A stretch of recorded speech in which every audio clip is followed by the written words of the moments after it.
অপেক্ষা শেষ। 2026 টি-টোয়েন্টি বিশ্বকাপের ফাইনালে মুখোমুখি ক্রিকেটের দুই পরাশক্তি ভারত এবং নিউজিল্যান্ড। একদিকে গতবারের চ্যাম্পিয়ন ভারত, আর অন্যদিকে কিউইদের প্রথম শিরোপার স্বপ্ন। আহমেদাবাদের নরেন্দ্র মোদি প্রেসিডেন্টের নামে নরেন্দ্র মোদি স্টেডিয়ামে আজ লেখা হবে ইতিহাস। সেই ইতিহাসে কার জয়ের বর্ণনা হবে, কিংবা কার জয়ের বর্ণনা হতে পারে, কে কেমনভাবে এগিয়ে আছে, কোন পরিসংখ্যানে এগিয়ে আছে, কে পিছিয়ে আছে, আলোচনা করতে চাই এই ভিডিওতে। তবে তার আগে বলে নিতে চাই, সাদাকে সাদা, কালোকে কালো বলিব।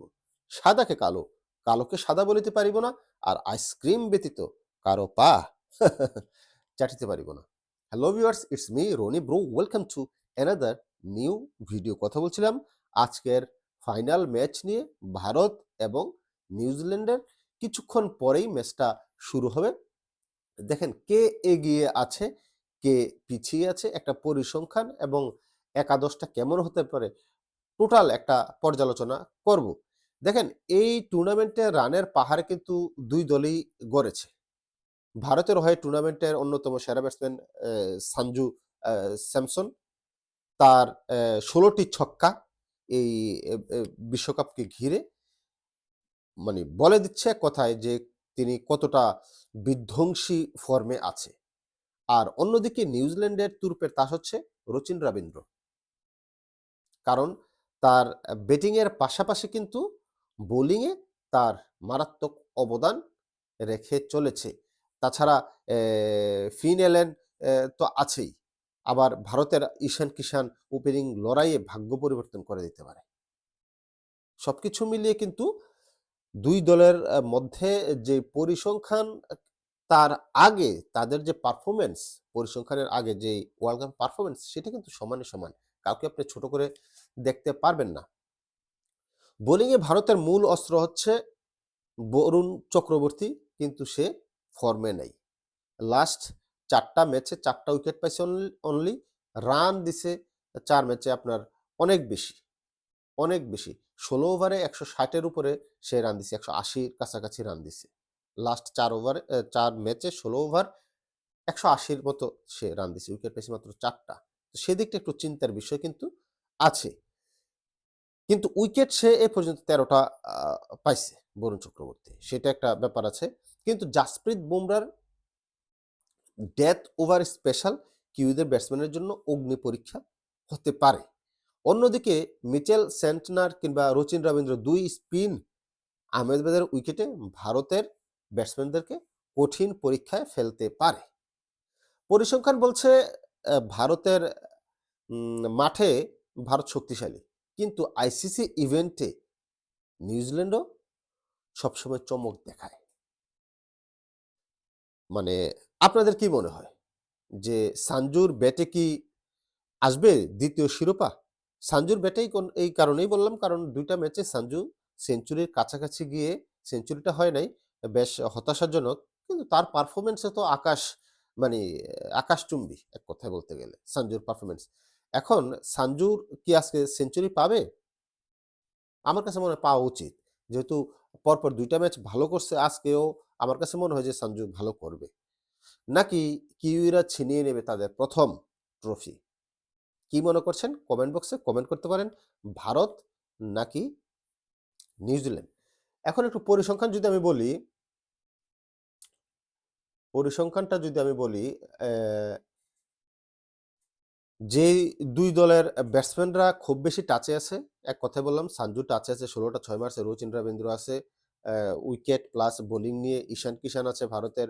আপনার লাস্ট ম্যাচেও সেমিফাইনালে ওই যে করলো কত 39 করলো মাত্র 18 বলে। ফিন এলেন সেমিফাইনালে তো সেঞ্চুরি মেরে দিল। তারপরে ফিলিপস আছে কিন্তু ফিনিশার হিসেবে ওদের নির্ভরযোগ্য কিউইদের। আর ভারতের ফিনিশার হিসেবে নির্ভরযোগ্য হচ্ছে হার্দিক পান্ডিয়া। লাস্টের দিকে শিবম দুবে কিংবা তিলক ভার্মা যারাই লাস্টের দিকে ব্যাট করে, তারাও ফর্মে আছে। আর বোলারদের কথা যেটা বলছিলাম বরুণ চক্রবর্তী, তবে আমার কাছে বরুণের লাস্ট কিছুদিনের পারফরমেন্স ভালো মনে হচ্ছে না। তারপরে নিউজিল্যান্ডের রচিন রবীন্দ্র। পেস ইউনিটে যদি আমি বলি জাসপ্রীত বুমরা আছে, আর্শদীপ সিং আছে, ফর্মে নাই। মিচেল সেন্টনার ওইদিকে ভালো ফর্মে আছে। এই কয়েকজন খুব বেশি ভূমিকা রাখতে পারে ফাইনালে। এখন যদি আমি আসি এর ২ দলের ভিতরে যে মোকাবেলা হয়েছে এই পর্যন্ত আইসিসি ফাইনাল জয় ভারত ২ বার, নিউজিল্যান্ড এখন পর্যন্ত জিততে পারেনি। ব্যাটসম্যানের form Sanju ৩০০ plus, Rachin Ravindra ৩০০ run plus. Bowling শক্তি ৩ wicket Varun Chakravarthy, Mitchell Santner ১০ wicket. Power play economy যদি আমি বলি আরদীপ সিং 6.2 করে রান দিচ্ছে, ওইদিকে ট্রেড বোল্ট কিন্তু 6.5 করে রান দিচ্ছে। আর আহমেদাবাদের রেকর্ড যদি আমি বলি ৮০% জয়ের হার যে ইয়ে করে, আর ৫০% জয়ের হার নিউজিল্যান্ড। ভারতের ৮০% ম্যাচ জিতেছে ওরা ওই আহমেদাবাদে, আর ইয়া কিন্তু 50%। এখন কথা হচ্ছে ভারতের যে অফ ফর্মে থাকা ২ জন প্লেয়ার, এক হচ্ছে অভিষেক শর্মা, ব্যাটিং ডিপার্টমেন্টে অফ ফর্মে আছে। সেকেন্ড হচ্ছে আপনার বোলিংয়ে বরুণ চক্রবর্তী। এখন আমার কাছে মনে হয় যে পিচে খেলা হবে সেখানে বরুণ চক্রবর্তীর জায়গায় যদি কুলদীপকে খেলানো হয়, কুলদীপের ভেরিয়েশন এবং শুরুতে ওদের যেহেতু ডানহাতি ব্যাটসম্যান বেশি, সেই জায়গাটায় কুলদীপের মতো বোলাররা খুবই কার্যকরী হতে পারে। বরুণ ভালো বোলার, কিন্তু লাস্ট ৪টা ম্যাচে তো ফর্মে নাই। যেহেতু সে ফর্মে নাই, সে চ্যাম্পিয়ন বোলার, এতে কোনো মানে ডাউট নাই। কিন্তু সে যেহেতু ফর্মে নেই, আমার কাছে মনে হয় যে এই ম্যাচটাতে কুলদীপকে ট্রাই করানো যেতে পারে। কুলদীপ বড় অস্ত্র হতে পারে ভারতের জন্য এই ম্যাচে। আর পেস ইউনিটের কথা যদি আমি বলি, আর্শদীপ সিং খুব বেশি ব্যয়বহুল লাস্ট কিছুদিন ধরে। আর্শদীপ সিং এর জায়গায় মোহাম্মদ সিরাজকে আমি চাই। এটা হচ্ছে আমার মতামত। অনেকে বলবেন, ভাই আপনি কি এই টিম ইন্ডিয়ার চাইতে বেশি বোঝেন নাকি? বেশি বুঝি না। ওনারা তো ওনারার মতো দল সাজাবে। আমি আর যেহেতু আমার পার্সোনাল চ্যানেল, আমি পার্সোনাল মতামতটা দিলাম।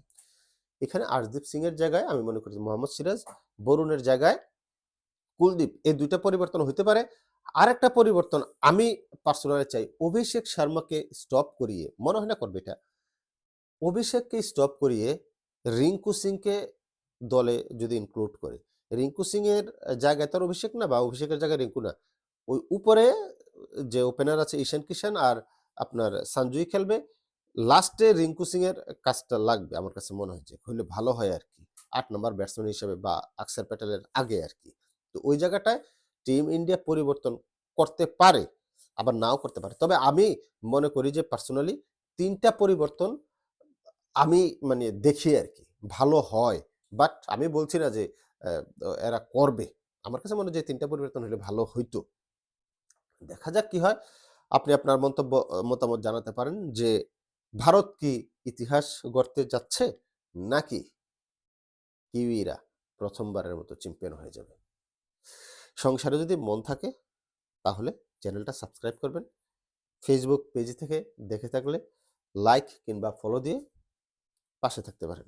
যদি সংসারে মন থাকে, আর যদি দেওয়ানো হয়ে থাকেন তাইলে আর কি, দেওয়ানো হয়ে ফায়দা আছে? দেশের বাইরে চলে যান, যাইয়া আম কাঁঠাল খান। থ্যাংক ইউ সবাইকে। শরীরটা ভালো না, সংসারে মন নাই, শরীরটা ভালো না, ঠান্ডা লাগছে গতকালকে থেকে। আফসোস, দেওয়ানা হইয়া ফায়দা নাই। দেখা হচ্ছে খুব শীঘ্রই।